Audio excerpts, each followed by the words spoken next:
Hello everybody, कैसे हो? नेहा, हरे Ram, beauty, अभय, ज्योति। Hope आप सब तंदुरुस्त होंगे, मस्त होंगे, बढ़िया होंगे। तो बढ़िया बढ़िया बच्चे हैं, बढ़िया बढ़िया पढ़ते हैं और बढ़िया परिणाम भी देंगे आप। आज हम बात करेंगे 6.2 की, लेकिन 6.2 को समझने के लिए सबसे पहले हम दो प्रमेय की बात करेंगे, 6.1 और 6.2 की। उसके बाद हम इन क्वेश्चनों की बात कर सकते हैं। तो मैंने लास्ट क्लास में आपको कुछ बेसिक्स बताए थे जो शायद आज आपको काम आने वाले हैं। खास तौर पे आपकी प्रमेय 6.1, जिसे हम थेल्स प्रमेय भी बोलते हैं, या इंग्लिश में हम जिसे बीपीटी कहते हैं, उसकी बात हम समझेंगे।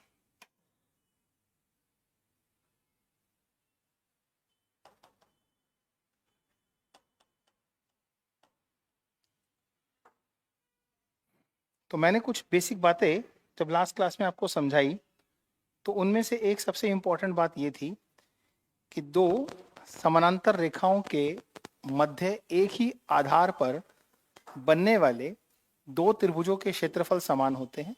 ये बात मैंने आपको पिछली क्लास में बताई। दूसरी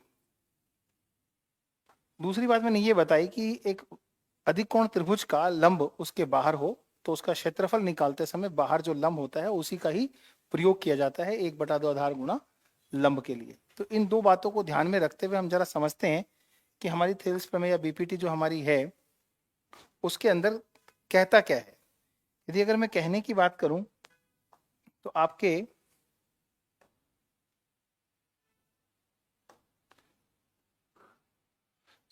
सिलेबस में जहां ट्राइंगल के ऊपर उसने आपको डिस्क्राइब किया है कि ट्राइंगल आपका one part of the syllabus है, वहां उसने बहुत सारे छोटे छोटे बिंदुओं पर कुछ बताने की कोशिश की। अगर हम उसे ध्यान से देखें तो भी आपको दिखाई देगा।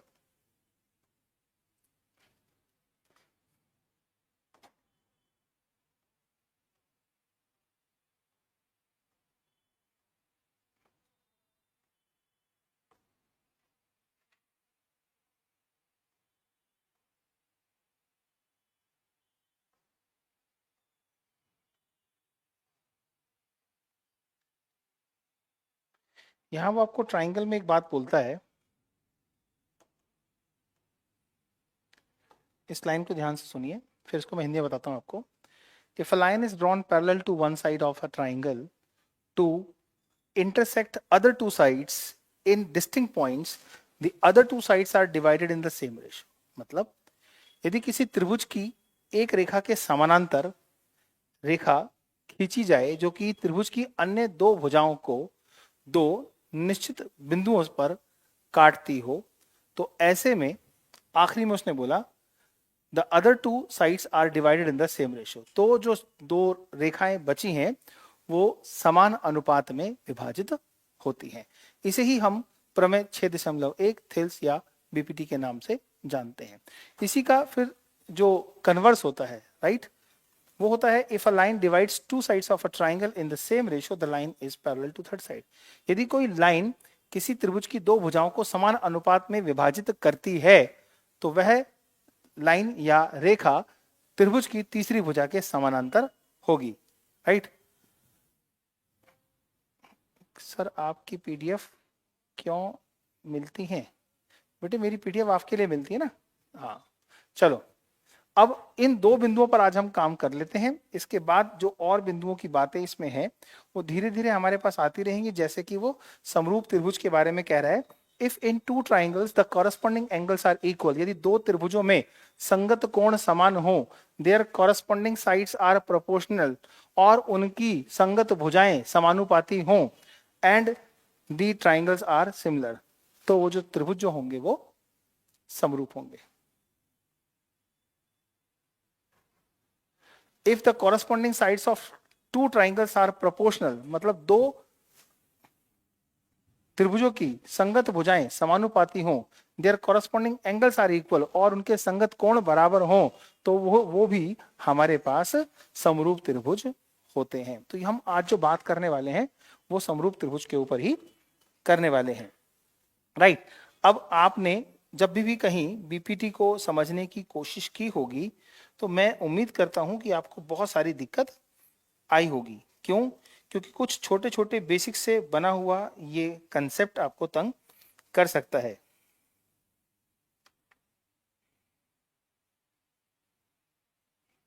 तो इसके बेसिक्स के साथ अगर हम चलें तो आपको अभी ये समझ आने लगेगा।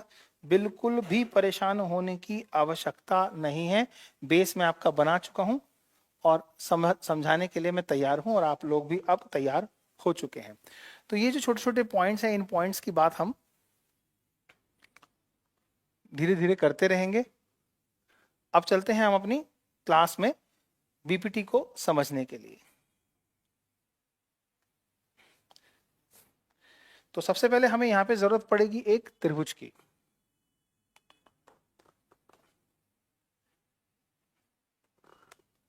किसी भी प्रकार के त्रिभुज पर ये प्रमेय का हम प्रयोग कर सकते हैं, इसलिए आप ये नहीं सोचेंगे कि हमारा जो त्रिभुज है वो समद्विबाहु होना चाहिए या फिर समबाहु होना चाहिए या फिर इस तरीके से। Right wrong? कोई भी त्रिभुज हो उस पर यह नियम लागू होगा।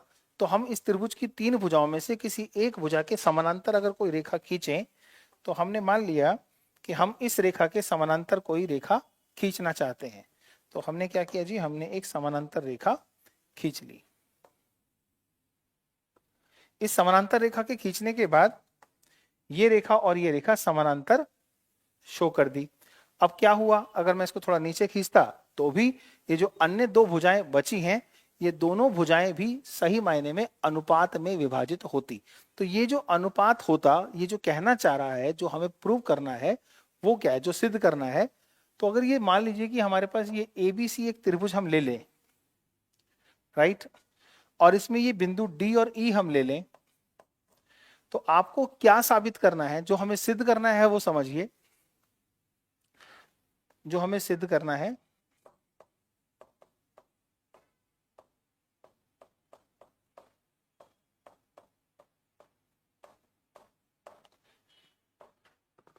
AD अपॉन DB बराबर होगा AE अपॉन EC के। अब जब आप ये चीज सिद्ध करना चाहते हैं तो भाषा आपको समझ आती है कि, अब ध्यान से सुनो। सर आप मेरा कमेंट, बेटा पढ़ाते हुए कमेंट ज्यादा नहीं पढ़ता मैं, ठीक है ना। पढ़ाते हुए मेरा ध्यान कंसेप्ट पे होता है। इतने सारे बच्चे हैं, हजारों बच्चे पढ़ रहे हैं, कितने हजार कमेंट्स को देखूंगा मैं पढ़ाते हुए, राइट। तो AB अपॉन BD नहीं बेटा, AD upon DB। AD upon DB और AE अपॉन EC, इसकी बात हम पहले करेंगे। क्लियर है? उसके बाद कोई और बात करेंगे। चलिए छोटी, अब समझिए इसको हम कैसे बनाएंगे। AE अपॉन EC और AD upon DB, AD upon DB। अब ये सिद्ध करने के लिए आपको समझ आता है कि क्या क्या है ये थ्योरम।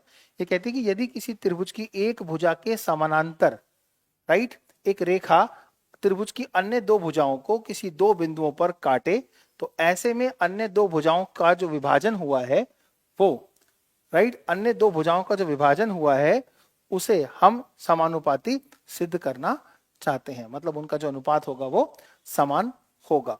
अब इसको समझते हैं कैसे। Please stop writing the comment, कोई कमेंट का जवाब मैं नहीं दूंगा फिलहाल, राइट। अभी हम सिर्फ एक ही काम करेंगे, understanding of this basic 6.1 theorem.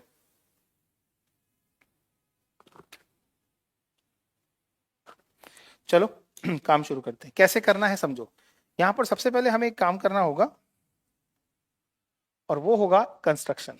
तो हमने यहां से D को C से मिला दिया और B को E से मिला दिया। जो चीज आपको सबसे पहले देखनी है वो बहुत जरूरी है, प्लीज कुछ मत लिखो अभी, वरना आपका ध्यान डिस्टर्ब होगा और आपको समझ नहीं आएगा। मेरे को कोई कमेंट का जवाब अभी नहीं देना है, राइट। ओके नेहा, किसी का भी जवाब नहीं दे रहा मैं, अरीब का, किसी का भी जवाब नहीं दे रहा। प्लीज आप इसको समझ लीजिए। आपको सिद्ध करना है कि ये बटा ये बराबर है ये बटा ये के। इसको सिद्ध करने के लिए सबसे पहले हम उस बात को याद करते हैं जिसमें हम कह सकते हैं कि दो समानांतर भुजाओं के मध्य एक ही आधार पर बनने वाले दो त्रिभुजों के क्षेत्रफल समान होते हैं, जो मैं कि आपको पिछली क्लास में समझा चुका हूं। इस बात को ध्यान में रखते हुए हम इसका प्रयोग कर सकते हैं कि ये वाला जो त्रिभुज है और जो ये वाला त्रिभुज है, इन दोनों का आधार डीई है, इसलिए इन दोनों के समानांतर भुजाओं के मध्य होने के कारण इन दोनों का जो क्षेत्रफल होगा वो समान होगा, राइट। हाँ, तो बीई को ज्वाइन कर दिया और सी और डी को ज्वाइन कर दिया। अब किसी त्रिभुज के क्षेत्रफल के लिए जो जरूरत होती है वो आधार और लंब की होती है। जैसे अगर मैं कहूं कि ये एडी क्या है, एडी कहीं ना कहीं इस त्रिभुज में एक भाग है, अगर इसको आधार के रूप में लिया जाए तो इसके ऊपर एक लंब भी होना चाहिए, तो इसके ऊपर लंब होगा तब मैं इसका प्रयोग कर पाऊंगा त्रिभुज के क्षेत्रफल के हिसाब से, राइट। ऐसे ही अगर मैं कहूं कि डीबी क्या है, डीबी एक आधार हो सकता है इस त्रिभुज का, राइट रो, तो इसके लिए भी एक लंब चाहिए, वो भी हमें नहीं दिखाई दे रहा, एनी हाउ। और आगे चलते हैं, तो एई क्या है, एई एक आधार है, मतलब इसको भी एक लंब चाहिए, इसके ऊपर भी एक लंब चाहिए, और ईसी, ईसी भी एक आधार है, तो इसके लिए भी एक लंब चाहिए। तो इसका मतलब है बिना लंब यानी कि परपेंडिकुलर, यस, बिना परपेंडिकुलर डाले आप बीपीटी या इस थेल्स प्रमेय को प्रयोग नहीं कर पाएंगे। त्रिभुज के क्षेत्रफल का सहारा लेकर ही क्वेश्चन सॉल्व हो सकता है या प्रूव हो सकता है। याद रखें, त्रिभुज का क्षेत्रफल, तो किसी भी त्रिभुज का क्षेत्रफल बराबर होता है 1/2 आधार गुणा लंब के। तो हमने क्या किया, हमने एक रचना की, राइट। तो हम क्या करने जा रहे हैं,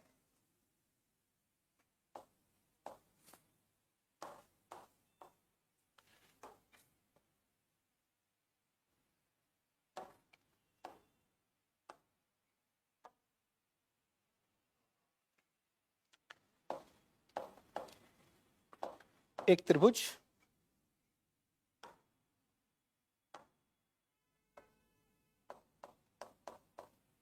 एबीसी में बीसी के समानांतर डी रेखा खींची, और उसके बाद जब हमने ये किया, जैसा कि भाषा में हमारे पास था, अब please don't write the comment, तो एक त्रिभुज एबीसी में बीसी के समानांतर डीई रेखा खींची, तब हमें क्या मिला, हमें मिला ये आकृति, और इस आकृति में हमने जो सिद्ध करना है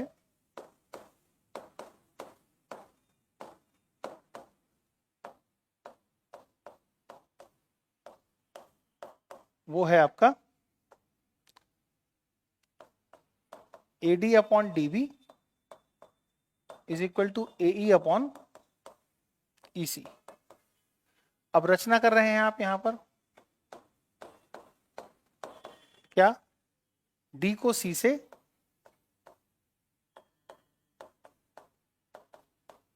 तथा B को E से मिलाया।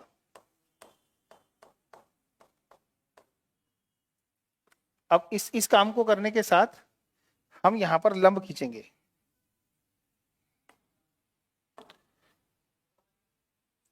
एक लंब हमने यहां खींच दिया और एक लंब हमने यहां खींच दिया। ये लंब और ये लंब,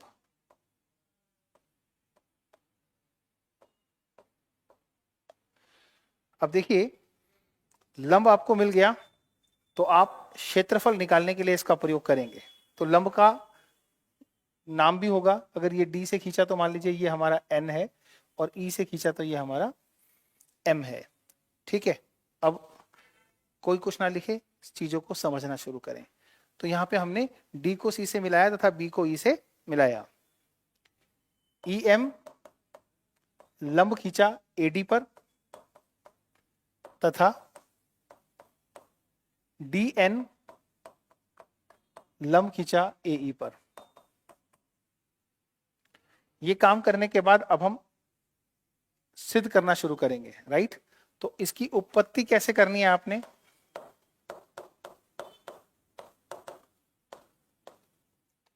क्लियर, ध्यान से देखो। हम सबसे पहले चलेंगे त्रिभुज ABC में, इक्वल का साइन यहां पर है, इसलिए कुछ ना कुछ इक्वल लेके चलना पड़ेगा। तो हम सबसे पहले लेके चलेंगे त्रिभुज ABC में, जैसा कि हमने स्टार्टिंग में ही ले लिया था कि BE BC समानांतर है DE के, राइट। तो यहां पर हम बोल पाएंगे त्रिभुज DBE का क्षेत्रफल, त्रिभुज एरिया ऑफ ट्राइंगल DBE बराबर होगा एरिया ऑफ ट्राइंगल, देखो इस आधार पर इस त्रिभुज का क्षेत्रफल और इसी आधार पर इस त्रिभुज का क्षेत्रफल, यानी कि DCE इसके बराबर होगा। और यहां पे आपको लिखना पड़ेगा दो समानांतर भुजाओं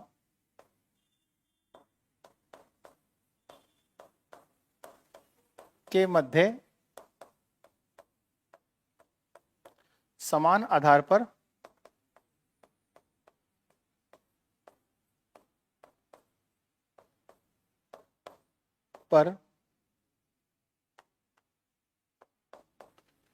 बने त्रिभुजों का क्षेत्रफल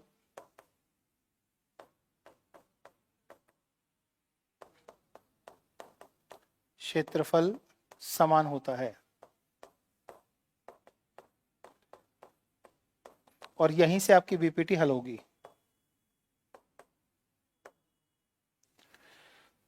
चलो, थैंक यू। आप नहीं लिख रहे हैं कुछ तो आप सब कंसंट्रेट करेंगे इस पर और मैं आप पर। अब हम धीरे धीरे काम शुरू करते हैं। क्या काम शुरू करते हैं? हमें चाहिए AD, तो AD का प्रयोग करने के लिए हम त्रिभुज ADE में चलेंगे और ADE में हम 2 बार जाएंगे। 2 बार क्यों जाएंगे? क्योंकि एक बार हमें AE के लिए जाना पड़ेगा और एक बार AD के लिए जाना पड़ेगा। तो हम त्रिभुज ADE में सबसे पहले इसका क्षेत्रफल निकालेंगे, आधार लेके चलेंगे AD क्योंकि यहां पर AD है।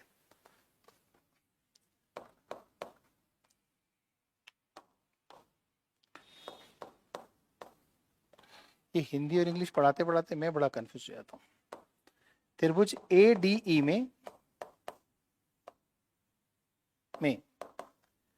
एरिया ऑफ ट्राइंगल ADE जो होगा वो होगा 1/2 आधार हो जाएगा आपका AD गुणा लंब हो जाएगा EM। इसे आप एक स्थिति मान लीजिए, राइट। अब आप आ जाइए इस त्रिभुज में, क्योंकि आपको अब DB चाहिए, यानी कि डिवाइड करेंगे हम बाद में। अब आपको DB चाहिए, तो त्रिभुज DBE में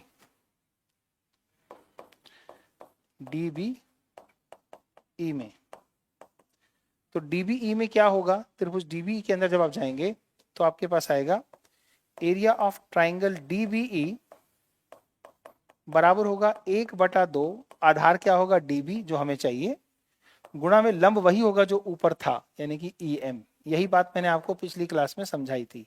ये आपका हो गया दूसरा भाग। 1 को 2 से भाग करने पर, 1 को 2 से भाग करने पर, यहां आप एक काम कर लीजिए, थोड़ा सा एक नाम इसको दीजिए, इसे 2 और इसे 3। तो 2 को 3 से भाग करने पर क्या आएगा आपके पास? आपके पास आएगा area of triangle ADE upon area of triangle DBE बराबर हो जाएगा 1/2 AD इंटू EM बटे 1/2 DB इंटू EM। EM से EM हाफ से हाफ कट जाएगा, तो ये AD अपॉन DB आपका एक पार्ट सॉल्व होने लगेगा। तो आप यहां पर क्या करें? AD की वैल्यू निकालें, क्योंकि AD के बराबर होगा, या फिर आप DBE की वैल्यू निकालें, क्योंकि उसको आप यहां पर सब्स्टिट्यूट कर सकते हैं। तो DBE की वैल्यू क्या होगी? तो एरिया ऑफ ट्राइंगल जब आप DBE निकालना चाहेंगे तो ये आपके पास हो जाएगा DB upon AD into area of triangle ADE। मतलब ये क्रॉस मल्टीप्लाई होके हमने इसकी वैल्यू निकाल ली, और इसे आप थोड़ी देर के लिए मान लीजिए ये आपका चौथा पॉइंट हो गया। इस 4 पॉइंट तक आप फटाफट नोट कीजिए। अगर आपको ये लेफ्ट हैंड साइड वाला केस समझ आ गया है तो जो मैं अब करूंगा वो मैं बिल्कुल ऐसा ही करूंगा, बट राइट हैंड साइड वाला यूज करूंगा, क्योंकि मैंने रेशो बना लिया है AD अपॉन DB फिलहाल वो dB अपॉन AD है, मैं उसे बाद में उल्टा कर दूंगा, लेकिन इस साइड को जैसे समझा है वैसे ही इस साइड को समझना है। ये दोनों साइड समझ आई नहीं कि आपको बीपीटी समझ आ जाएगी। उतारो फटाफट, फटाफट उतारो, शाबाश।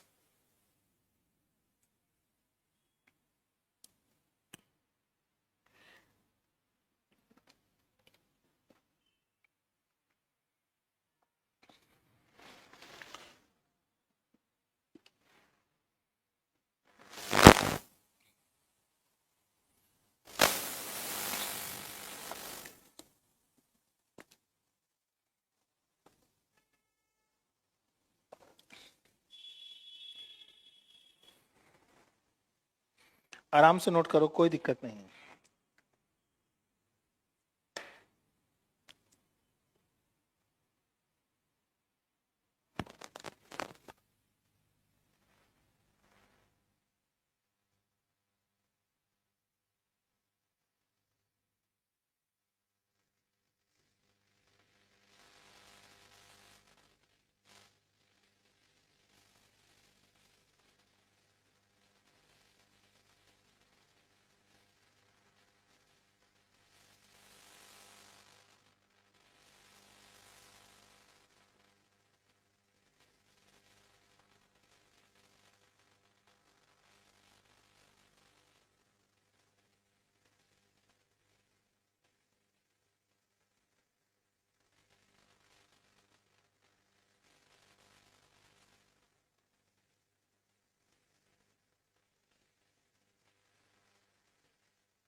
कर लिया नोट?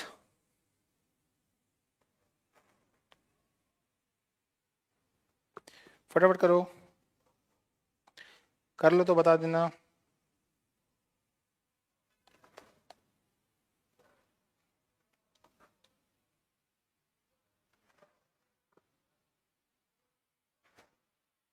शाबाश, बढ़िया, बहुत बढ़िया। कोई ब्लॉक नहीं है जिगर वगैरह, मुझे सबके कमेंट दिख रहे हैं। अरी पूछ रहा है कि बीपीटी को हिंदी में क्या कहते हैं। बीपी मतलब BPT, B basic, P proportionality, right, T means theorem. Theorem को हिंदी में प्रमेय बोलते हैं, प्रोपोर्शनलिटी को बोलते हैं अनुपातिकता, राइट, और बेसिक को बोलते हैं आधारभूत। तो आधारभूत अनुपातिकता प्रमेय की जब आप बात करेंगे तो इसी को इंग्लिश में आप बीपीटी बोलते हैं। इसी को आप थेल्स के नाम से जानते हैं।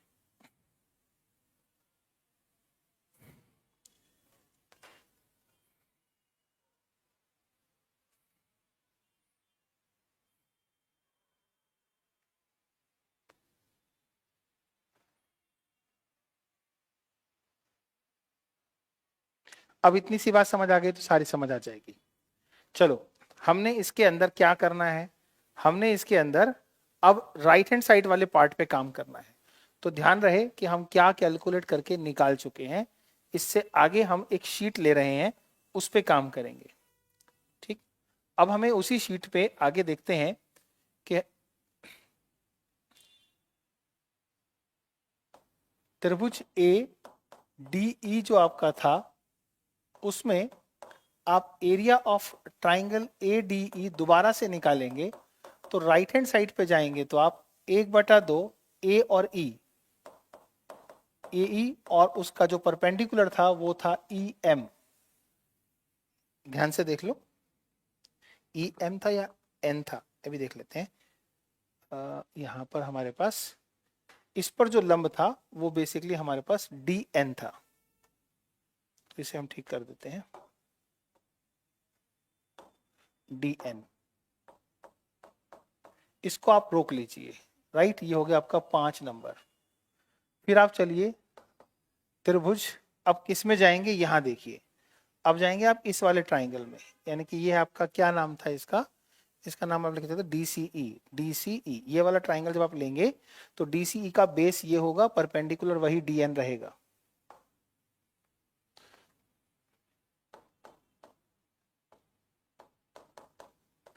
अब DCE में आप जब बोलेंगे तो एरिया ऑफ ट्राइंगल DCE जो है वो क्या होगा, 1/2, क्योंकि आपको EC की बात करनी है, इनटू में आपका वही रहेगा परपेंडिकुलर DN। ये हो गया 6। तो 5 को 6 से भाग करने पर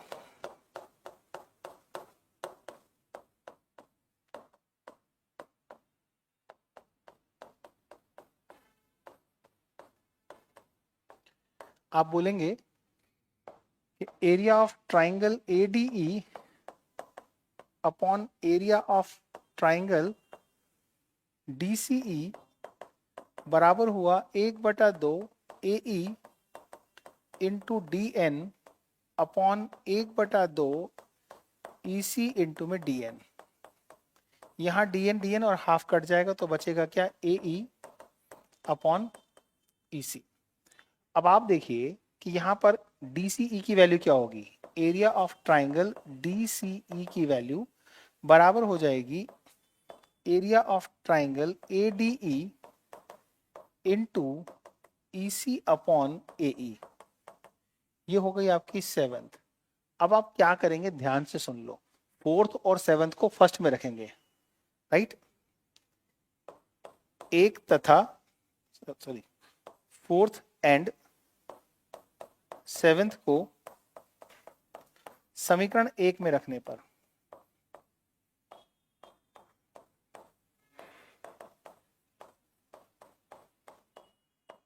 जब समीकरण 1 में रखेंगे तो समीकरण 1 क्या थी, वो था आपका एरिया ऑफ ट्राइंगल, राइट,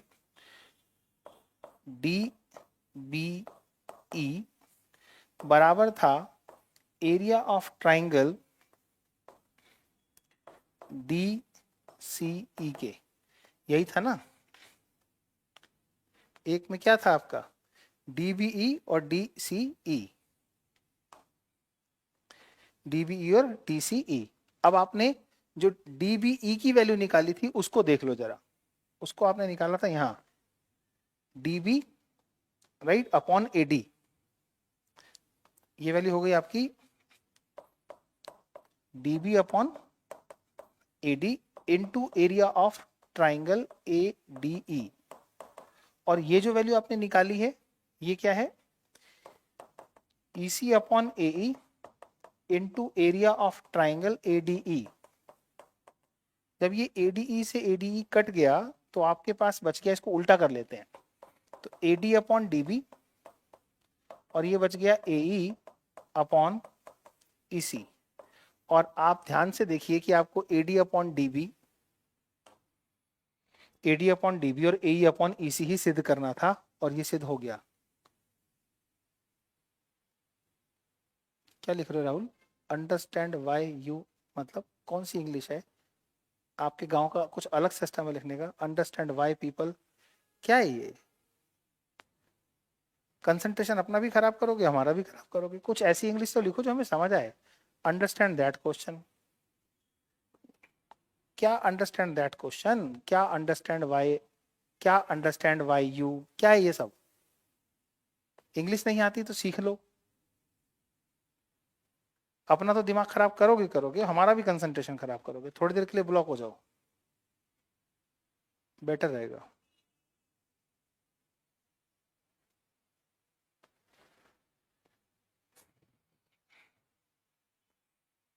चलो भाई उतार लो।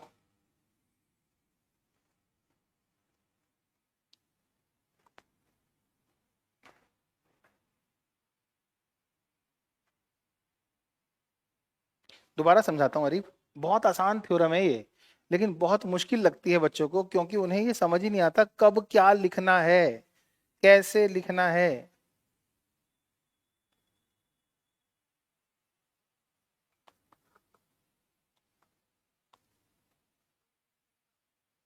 चलो ये नोट कर लिया हो तो आगे करते हैं, ये इसका सेकंड पार्ट है।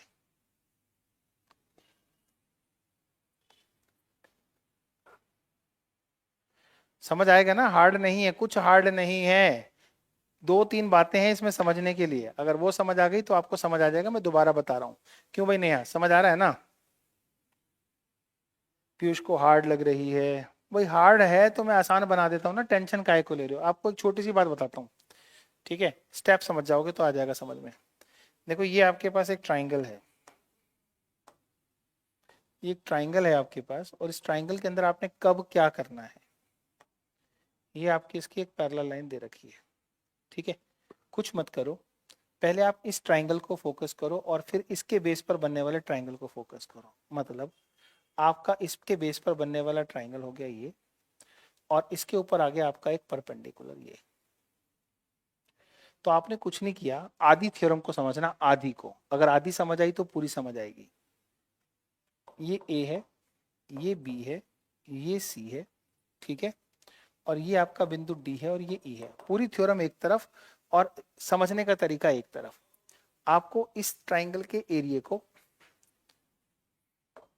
एरिया ऑफ ट्राइंगल एडीई को, एरिया ऑफ ट्राइंगल डीईबी को एक रेशो में लाना है, राइट। ऐसा करने से आपका जो ट्राइंगल एरिया में ए डी ई है उसका एरिया, यहां पर एक पॉइंट आ गया आपका एम, राइट। तो इसका जो परपेंडिकुलर होगा वो कॉमन रहेगा, मतलब इस त्रिभुज का भी परपेंडिकुलर यही है और इस त्रिभुज का परपेंडिकुलर भी यही है, अगर आपका बेस ये और ये है। तो आपने एडीई का जब एरिया निकाल रहे थे, आधी समझो, पूरी समझोगे तो कंफ्यूज हो जाओगे, आधी आधी समझना। तो इसका जब आप एरिया निकाल रहे थे तो क्या हुआ था, half into AD into E M, और जब आप इसका एरिया निकाल रहे थे तो half into D B into perpendicular, तो ई एम ही रहेगा ना। तो ऐसा करने से ये इससे कट गया, ये इससे कट गया, और ये आपका एडी अपॉन डीबी बन गया। यहां से आपने इसी ट्राइंगल की, यानी कि ये जो ट्राइंगल आपको दिख रहा है, इसी ट्राइंगल की वैल्यू आपने निकाल ली, इस ट्राइंगल की आपने वैल्यू निकाल ली। जैसे ही आपने इस ट्राइंगल की वैल्यू निकाली तो उसके अंदर आपको एक ट्राइंगल और वो जो रेशो आपको चाहिए वो मिला। इसकी वैल्यू निकालनी है, ध्यान से सुनना। तो इसकी वैल्यू मतलब डीबीई की, तो जब आप डीबीई की वैल्यू निकालोगे तो क्रॉस मल्टीप्लाई में ये इससे क्रॉस मल्टीप्लाई होगा और ये इससे मल्टीप्लाई होगा, तो ये हो जाएगा AD into area of triangle DEB बराबर होगा DB into area of triangle ADE. क्योंकि आपको वैल्यू निकालनी है इस ट्राइंगल की, तो एरिया ऑफ ट्राइंगल डीईबी की जो वैल्यू है वो DB upon AD into area of triangle A D E आ गई। अगर आपको ये लेफ्ट हैंड साइड वाला पार्ट समझ आ गया, यही तो समझाया था छोटी की परपेंडिकुलर बाहर होता है जब ऑब्ट्यूस एंगल ट्राइंगल होता है। हम इस ट्राइंगल को कहीं ना कहीं ऑब्ट्यूस एंगल ट्राइंगल ही समझ लें। क्लियर है? हाँ, आप समझाएं और समझना है ऐसा हो सकता है क्या? अरे भैया कैसे समझ नहीं आएगा, पूरी बात समझा रहे हैं ना। अब जब आपने इस ट्राइंगल को यूज किया तो अब आपका आता है दूसरा पॉइंट, ध्यान से देखेंगे। दूसरा पॉइंट जैसे ही आप पहुंचेंगे तो मेरे बच्चों आपको यहां से एक और ट्राइंगल चाहिए होगा जो सेम पैरेलल से, राइट, सेम बेस पर होगा। तो इसी बेस का प्रयोग करते हुए, इसी बेस का प्रयोग करते हुए आप एक और ट्राइंगल का एरिया फाइंड आउट करेंगे। यानी कि इस बार आप इसके लिए काम करेंगे, तो इसकी वैल्यू निकालने की बात करेंगे तो आपको एक और परपेंडिकुलर की जरूरत होगी जो यहां आ जाएगा। अब इधर कुछ मत देखो, अब देखो कि इस एरिया ऑफ ट्राइंगल में, राइट, इस एरिया ऑफ ट्राइंगल में ये वाला बेस मिलेगा और इस वाले ट्राइंगल में ये बेस मिलेगा। तो दो ट्राइंगल का एरिया निकालो और डिवाइड करो। तो यहां पर आप इसके आगे चलते हैं तो आपको area of triangle ADE right hand side से upon area of triangle DCE right hand side से, तो AD का तो बनेगा क्या, हाफ। यहां पर हमारे पास आ गया n, तो जब हम हाफ करेंगे तो ADE के अंदर जो बेस लेंगे वो AE होगा, AE, और इसका परपेंडिकुलर होगा DN। यहां पर हाफ होगा और यहां पर फिर क्या होगा, EC, EC इंटू में DN। जैसे ही आप इनको काटेंगे तो आपको area of triangle ADE upon area of triangle DCE बराबर में दिखेगा AE अपॉन EC। आपको निकालना क्या है? अब जैसे आप अभी इसको निकाल रहे थे वैसे ही आप अब इसको निकालेंगे। This is you will find out. This is the BPT required to find out. अब BPT में आपको करना क्या है? कुछ नहीं बचा PPT में। आधारभूत अनुपातिकता प्रमेय, इतना जोखिम भरा शब्द है ना। अब देखो, अब इसको निकालेंगे। जब इसकी वैल्यू निकालेंगे तो इसके अंदर DCE निकालेंगे। तो DCE निकालने के लिए क्या करेंगे हम? एरिया ऑफ ट्राइंगल DCE जब आप निकालोगे तो ये EC इससे मल्टीप्लाई होगा और ये नीचे आ जाएगा। तो ये हो जाएगा EC upon AE into area of triangle ADE। अब आप जानते हैं कि ये वाला एरिया जो कि आप पहले यहां देख रहे थे और ये वाला एरिया दोनों के दोनों बराबर होंगे। तो एरिया ऑफ ट्राइंगल DEB बराबर होगा एरिया ऑफ ट्राइंगल DCE के। अगर इसकी वैल्यू की बात करें तो वो क्या है? वो है DB अपॉन AD और इनटू में है एरिया ऑफ ट्राइंगल ADE। और इसकी बात करें तो वो है EC अपॉन AE, तो वो इनटू में एरिया ऑफ ट्राइंगल ADE। जैसे ही ADE AD दोनों तरफ दिखता है तो हमें वही अनुपात मिल जाता है जिस पर हम काम कर रहे हैं।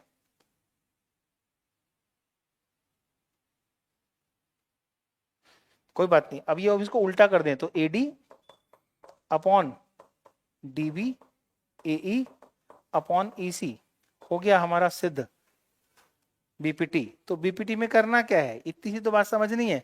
और जिसको ये बात समझ आ गई,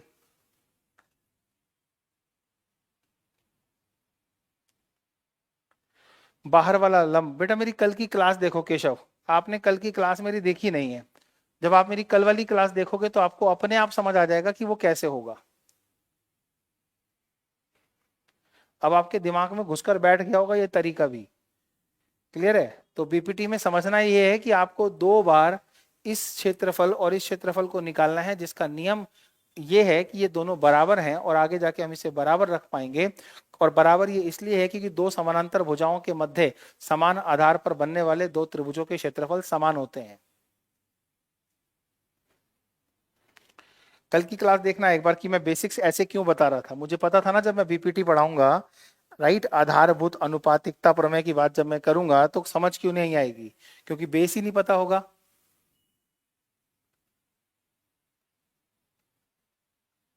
अब तो दिमाग में घुस गया होगा।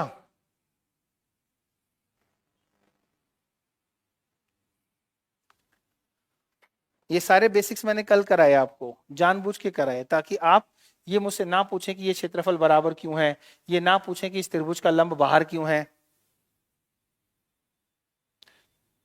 थोड़ा सा मेहनत करना, कल के बेसिक्स को देखना एक बार। आई होप आपको समझ आ गया होगा कि मैंने ये किस थ्योरी को फॉलो किया है। तो मैंने यहां से लिखना शुरू किया और फिर मैंने ये वाली साइड में जो लिखा ये इसकी BPT प्रूव हो गई। अब इतना समझ आ गया?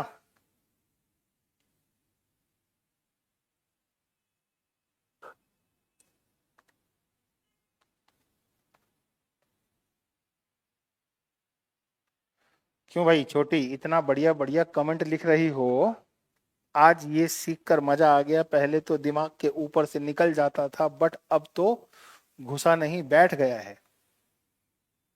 सर गजब समझाते हैं। तो गजब ही तो समझाते हैं, तो गजब समझना भी है भैया। अब गजब नहीं समझाएंगे तो गजब कैसे करोगे? प्रमेय को याद रखने के लिए उसका आधार पता होना चाहिए कि हम इसे क्यों और कैसे कर रहे हैं। सीधी सीधी बात है। हमें यहाँ पर ध्यान से देखिए क्या लग रहा है, बराबर, यानी कि कभी ना कभी कुछ ना कुछ बराबर होगा, तभी तो हम बराबर कर पाएंगे। इसलिए यहां पर 2 समानांतर रेखाओं के मध्य, राइट, एक ही आधार पर बने हुए 2 त्रिभुज का क्षेत्रफल बराबर होगा। इस बराबरी की वजह से हम बराबर के आधार पर इस प्रश्न को हल कर पा रहे हैं। उतारो फटाफट इसे।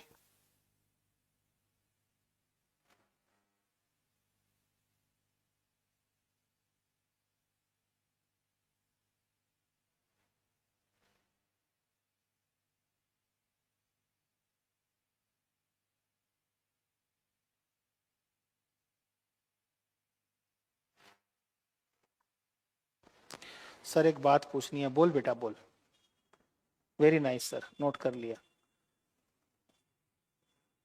इस बराबर को याद रखोगे तो ये दोनों क्षेत्रफलों को बराबर याद रखोगे, ठीक है। क्षेत्रफल प्रूव नहीं करना है, इसलिए क्षेत्रफल के मान निकालोगे, राइट।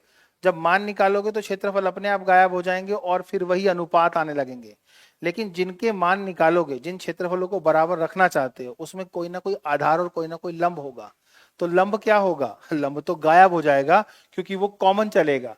क्योंकि त्रिभुज ये हो या त्रिभुज ये हो, जब लंब ही एक है तो वो अनुपात में तो खत्म हो ही जाएगा। तो फिर अनुपात बनेगा किसका? आधार का। यानी कि इस आधार और इस आधार का, और हमें भी तो यही चाहिए, राइट।